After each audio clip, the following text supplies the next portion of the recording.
और मॉडर्न लड़की है, फिर कहाँ आप इसकी शादी ऐसे घर में कर रही हैं?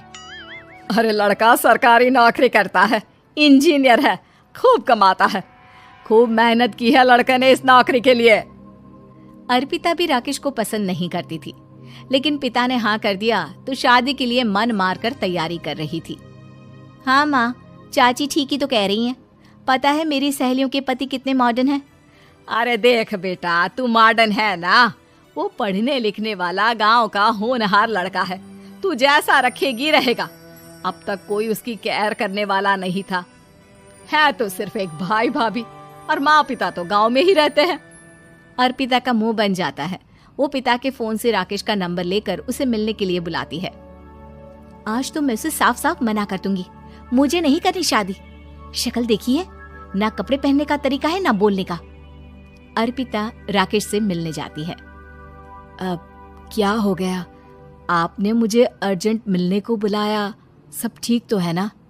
हाँ सब ठीक है, पर मैं आपसे कुछ कहना चाहती हूँ। आप ना इस शादी से मना कर दे। राकेश की आंखें अर्पिता की इस बात से लाल हो जाती है। वो रोंदे गले से कहता है, लेकिन शादी की सारी तैयारियां हो गई हैं। मैंने आपके साथ एक अच्छे भविष्य का सपना भी देख लिया है।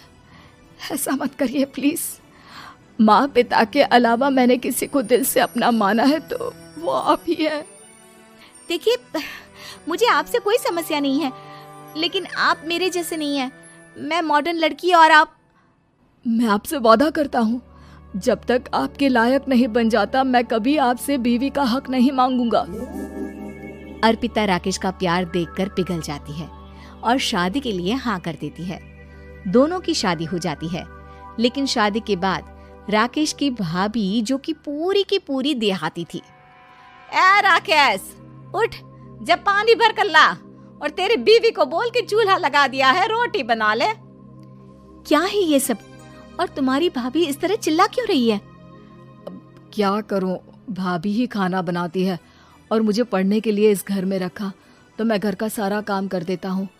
अब तुम आ गई हो, अपने तरीके से देख लो। ये मकान तो तुम्हारे पापा ने बनवाया था ना, शहर में, ताकि बेटा पढ़ाई कर सके।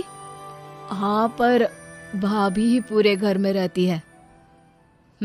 ठीक है, देखो अब। अर्पिता बाहर जाती है। सूट पहनी अर्पिता को देखकर जेठानी का पारा हाई हो जाता है। ए शहर की हीरोइन, यहाँ ना चलेगा ये सब, समझी? साड़ी पहनो, साड़ी। वो नारंगी वाली निकाले हैं तुम्हारे लिए, जिसमें हरे रंग का फूल बना है, और सीधे पहुंचो रसोई में। मेरे आगे नहीं चलेगा ये सूट बूट का नाटक, समझी? देखिए भाभी, आप बड़ी हैं, आपने राकेश की पढ़ाई में मदद की, लेकिन ये मकान इनके पिताजी का है, तो मैं अपना पोर्शन अलग कर रही हूँ। मैं आज से आपके साथ नहीं रहूंगी। जेठानी का तो मानो पारा ही हाई हो जाता है। और ऐसा कैसे नहीं रहेगी? हाँ, और कौन बोला कि राकेश अलग हो जाएगा? वो अपने भाई के बिना नहीं रहता। आज देखिए तो, देखिए कल के आई छोरी क्या बोल रही है। राकेश के साथ बात हो गई है, मैंने ऊपर का हिस्सा राकेश को दे दिया है, उसके अपनी जिंदगी शुरू हो रही है, तो अच्छा है ना कि अब रसोई भी अलग हो जाए।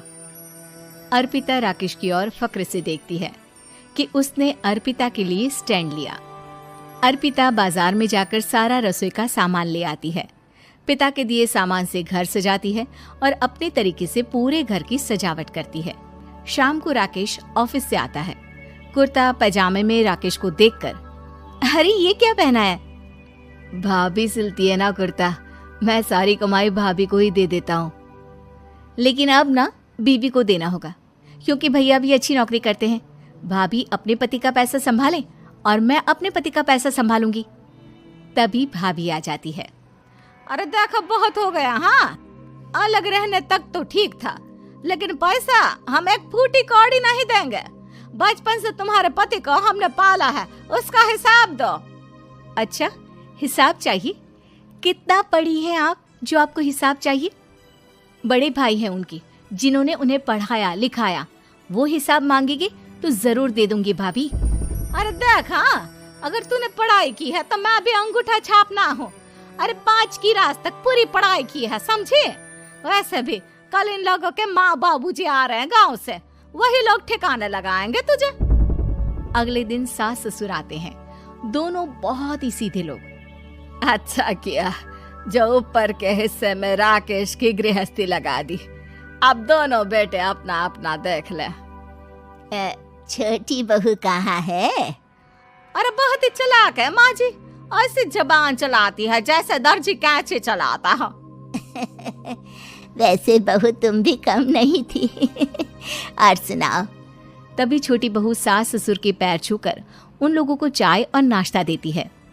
माँ जी, आप थक गई होंगी, मैं खाना लगा देती हूँ, ऊपर आ जाइए चाय पीकर। अरे बस बस यही रहेंगे वो, क्योंकि बड़ी बहू मैं हूँ। हमेशा से इनके माँ बाबूजी मेरे पास ही आए हैं। चलिए माँ जी, आप ना किचन में खाना बनाइए, मैं जरा बाजार होकर आती हूँ और फिर साथ में खाना खाते हैं। जेठानी बाजार निकल जाती है और सास ससुर बेचारे घर पर अकेले।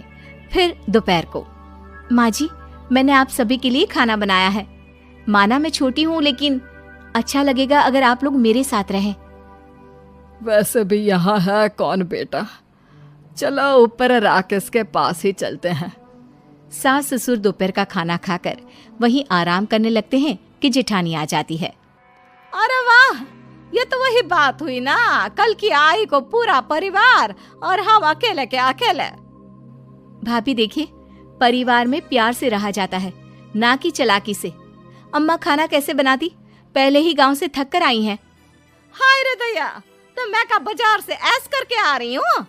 अरे भूख के मारे मेरा सर दर्द हो रहा है, और यहाँ मेरी फिक्र कौन करेगा। अरे तो किचन में खाना है, लगा देती हूँ मैं भाभी। बड़ी बैठकर खाना खाती है और शाम को जब राकेश घर आता है। अरे राकेश, तू तो पूरा हीरो लग रहा है इन कपड़ों में। ऐसे कपड़े पहले क्यों नहीं पहनता था? राकेश बीबी की तरफ देखता है और फिर कहता है, माँ पहले पहनाने वाली नहीं थी ना।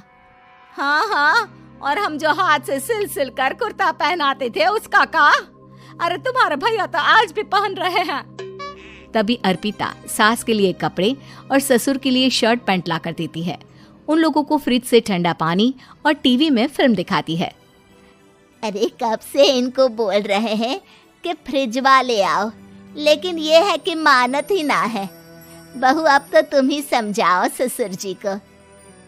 नहीं पापा, आप फ्रिज मत लीजिए। अरे वाह रे छोटे, खुद फ्रिज का ऐसे का मजा ले, और इनकी माँ के पास फ्रिज भी ना हो। अरे देखा पिताजी, देखा माँ जी कब बोल रही है। अरे उसकी पूरी बात तो सुन लो कि वो क्या बोल रही है। वो इसलिए क्योंकि अब माँ जी और पापा यहीं रहेंगे मेरे पास। घर को घर सिर्फ मॉडर्न या गांव की सोच नहीं, बल्कि संस्कार बनाते हैं भाभी, और संस्कार अच्छे हो तो सब सही हो जाता है।